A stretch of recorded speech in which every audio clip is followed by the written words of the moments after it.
ती चेतनाहीन, ज्याच्यात प्राण नाही, त्याच्यात हालचालीची शक्ती नाही, कुठलंही काही नसताना हा असणारा दगड, त्या दगडी भिंतीवर बसलेले हे भावंड ज्यावेळेस चांगदेव महाराज भेटायला आले त्यावेळेस मुक्ताबाईने सांगितलं, दादा अरे चांगदेव भेटायला येतोय, तो वाघावर बसून सर्पाचा चाबूक करून येतोय, शिष्यांचा मेळा 700 शिष्य बरोबर आहेत, आपण काय करायचं रे. माऊली हसले आणि म्हणले, आपण भिंतीवर स्नान करून वाळत बसतो, आपण उन्हाला अशी वाळत बसली होती. आणि म्हणले, माऊली भिंत चालेल की, जाईल की त्यांच्या सामोरे.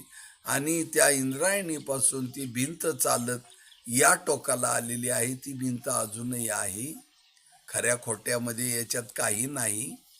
आणि या दगडावर सुद्धा माऊलींनी सत्ता गाजवली अशी असणारे माऊली, ज्यांचं नाव घेतलं तरी सुद्धा ज्ञान होतं.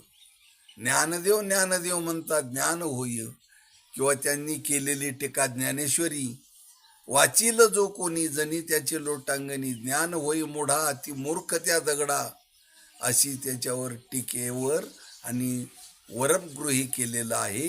म्हणून माऊली सर्वश्रेष्ठ आहेत. या पुढे जाऊन पुढच्या व्हिडिओमध्ये माऊलीबद्दल 2 शब्द सांगतो. रामकृष्ण हरी.